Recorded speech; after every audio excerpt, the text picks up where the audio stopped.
India का second aircraft carrier INS Vikrant 15 अगस्त 2022 को Indian navy में इंडक्ट होने जा रहा है। और एक एयरक्राफ्ट कैरियर का बिना एयरक्राफ्ट के होना किसी मतलब का नहीं होता है। इसलिए आईएनएस विक्रांत के लिए 26 फाइटर एयरक्राफ्ट परचेज करने हैं, जिसके लिए काफ़ी टाइम पहले टेंडर डाला गया, जिसमें कई सारे देशों की फाइटर जेट कंपनियों ने अप्लाई किया था, जिसमें से फाइनली 2 कंपनियां फाइनल राउंड में पहुंच चुकी हैं। वैसे नेवी को 57 एयरक्राफ्ट की रिक्वायरमेंट थी, लेकिन इसको रिड्यूस करके सिर्फ 26 एयरक्राफ्ट कर दिया गया है। फिलहाल इंडियन नेवी 26 एयरक्राफ्ट परचेज करेगी, बाकी के एयरक्राफ्ट बाद में परचेज किए जाएंगे। लेकिन आज बात आईएनएस विक्रांत के ऊपर नहीं, उसकी बात इंडक्शन के बाद कभी की जाएगी। आज फोकस बोइंग के FA-18 सुपर हॉर्नेट के ऊपर।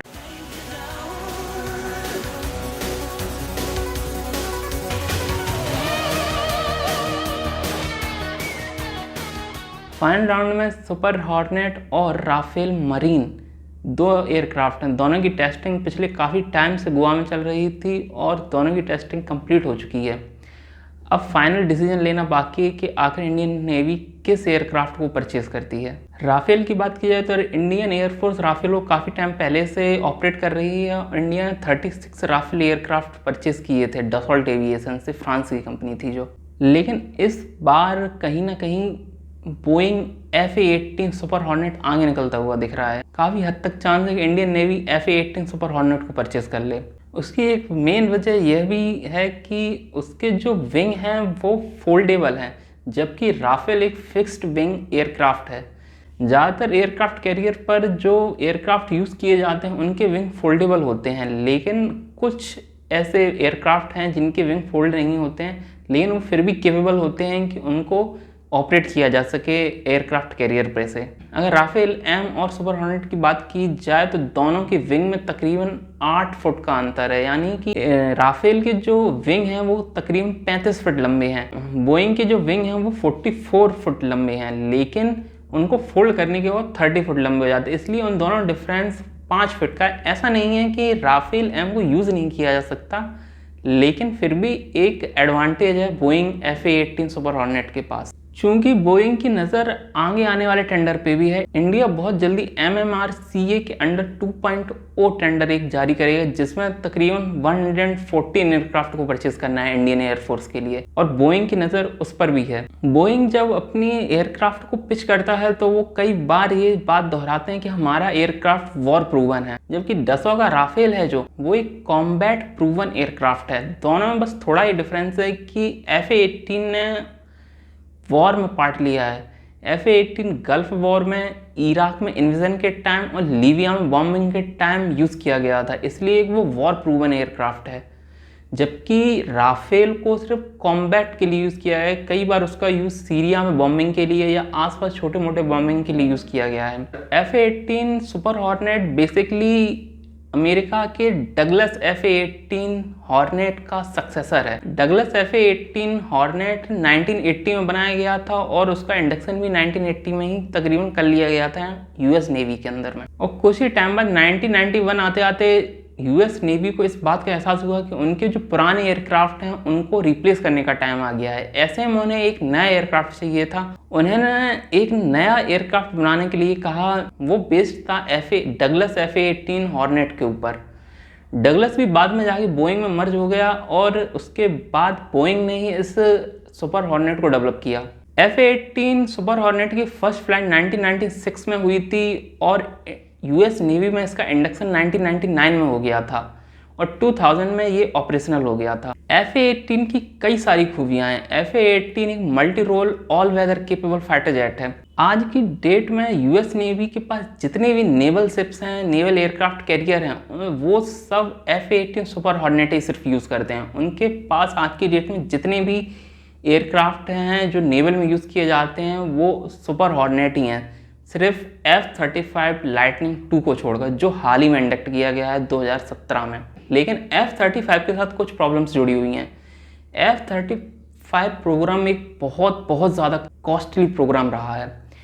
अगर उसके ओवरऑल जो डेवलपमेंट कॉस्ट की बात की जाए तो तकरीबन कई सारे देशों ने मिलकर इसको डेवलप किया है जो अमेरिका के एलाय रहे हैं, और सबका इसमें इंटरेस्ट है उसको परचेज करने के लिए। लेकिन उस पर जो खर्च है वो तकरीबन 1.7 ट्रिलियन डॉलर्स है, जो कि हमारी इकॉनमी ही $2.5 ट्रिलियन की है। ऐसे में आप समझ सकते हैं कि ये कितना बड़ा अमाउंट है जो यूएस F-35 के डेवलपमेंट में खर्च कर रहा है। ये सिर्फ डेवलपमेंट के लिए दिया जाने वाला पैसा है, जबकि एयरक्राफ्ट की जो कॉस्ट है वो अलग है। जब भी उस एयरक्राफ्ट को परचेज किया जाएगा तो तकरीबन हर परचेज के लिए उन्हें 100 to 200 मिलियन यूएस डॉलर्स खर्च करने पड़ेंगे। और इसकी दूसरी जो सबसे बड़ी चीज़ है वो है इसके पर आवर फ्लाइंग कॉस्ट। तकरीबन $36,000 पर आवर लगते हैं अगर आप F-35 को फ्लाई करते हैं, जबकि सुपर हॉर्नेट को फ्लाई करने के लिए आपको मात्र $29,000 पर आवर देने पड़ते हैं। सुपर हॉर्नेट के साथ रिलायबिलिटी का होना भी बहुत बड़ी चीज़ है। सुपर हॉर्नेट आज तक की डेट में मात्र 2 बार ही क्रैश हुआ है, जिसमें एक बार वो मौसम की वजह से क्रैश हो गया था, जबकि दूसरी बार गलत कैलकुलेशन हुई थी जिसकी वजह से वो डेक पर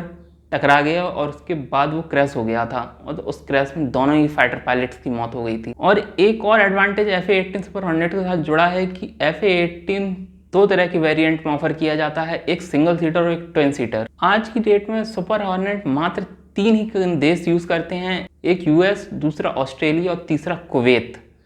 ये 3 ही ऐसी कंट्री हैं जो सुपर हॉर्नेट को यूज़ करती हैं। और इसकी कॉस्ट तकरीबन 80 to 120 million dollars per unit आती है। राफाल इंडिया पहले से ही यूज़ कर रहा है, इसीलिए एक बड़ी वजह है कि डसॉ एविएशन कोई खास दबाव नहीं बनाता है इंडिया पे। वो कहते हैं कि हम आपके पास हमारे एयरक्राफ्ट पहले से हैं और आप उससे सेटिस्फाइड हैं, और हमने वो सारे एयरक्राफ्ट टाइमली डिलीवर किए हैं और वो एक इंडियन फैसिलिटी बनाने के लिए भी तैयार है। ऐसे में इंडिया के लिए ये बहुत ज़्यादा सूटेबल है कि वो राफेल को परचेज करें, क्योंकि उसका जो इकोसिस्टम वो पहले से ही बना हुआ है। एक एयरक्राफ्ट को सिर्फ परचेज करना ही खाली काम नहीं होता है, उसके बाद एयरक्राफ्ट को जब तक रखा जाता है तब तक उसकी मेंटेनेंस और रिपेयर और स्पेयर पार्ट की काफ़ी ज़्यादा ज़रूरत पड़ती है। ऐसे में अगर सर्विस मेंटेनेंस टाइम पर नहीं मिलेगा तो हमारे लिए काफ़ी बड़ी दिक्कत हो सकती है।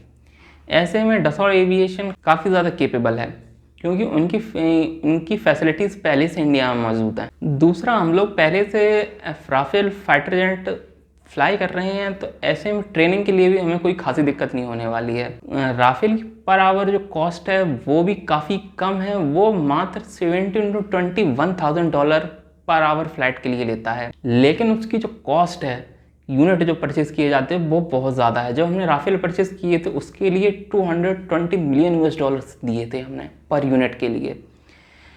ऐसे में वो सुपर हॉर्नेट से लगभग डबल महंगा हो जाता है। तो ये देखने वाली चीज़ होगी कि इससे इंडियन नेवी किस तरफ जाती है। ऐसे में एक कंपेटिटर और है जो हम काफ़ी टाइम से यूज़ कर रहे हैं अपने नेवल शिप्स के लिए, वो है MiG-29K वेरिएंट। लेकिन MiG-29 के साथ कई सारे फ्लॉस भी जुड़े हैं। वो MiG-29K का कई बार क्रैश भी हुआ है, इस वजह से उसमें कई सारी प्रॉब्लम्स भी हैं। यूक्रेन वॉर की वजह से उसकी जो डिलीवरी और जो स्पेयर पार्ट की डिलीवरी है वो भी लेट हो जाती, इस वजह से हमने MiG-29K को रिजेक्ट कर दिया। बड़ी चीज़ ये भी है कि हमारा सबसे बड़ा जो थ्रेट है वो चाइना है, और चाइना के पास ऑलरेडी MiG के कई सारे वेरिएंट हैं। इस वजह से हम ये चाहते हैं कि हम एक ऐसा एयरक्राफ्ट परचेज करें जिसकी टेक्नोलॉजी कम से कम चाइना के पास तो ना हो। ऐसे में अमेरिकन एयरक्राफ्ट और यूरोपियन एयरक्राफ्ट परचेज करने एक सेफ बैट है। और अगर राफेल की बात की जाए तो राफेल दुनिया में इकलौता ऐसा फाइटर एयरक्राफ्ट है जो कि यूएस एयरक्राफ्ट कैरियर पर लैंडिंग की। यूएस के एयरक्राफ्ट को छोड़कर दुनिया में कोई भी ऐसा एयरक्राफ्ट नहीं है जो यूएस डेक्स पर उतर पाए। Rafale air to air combat के लिए भी काफ़ी ज़्यादा यूज़फुल है, लेकिन ग्राउंड अटैक के लिए सुपर हॉर्नेट ज़्यादा यूज़फुल एयरक्राफ्ट माने जाते हैं। ऐसे में कई सारे फैक्टर हैं जिनको नेवी कंसिडर करेगी, उसके बाद फाइनल डिसीजन लिया जाएगा कि आखिर कौन सा एयरक्राफ्ट परचेज किया जाए। इसमें काफ़ी बड़ा रोल जियोपॉलिटिक्स का भी होगा।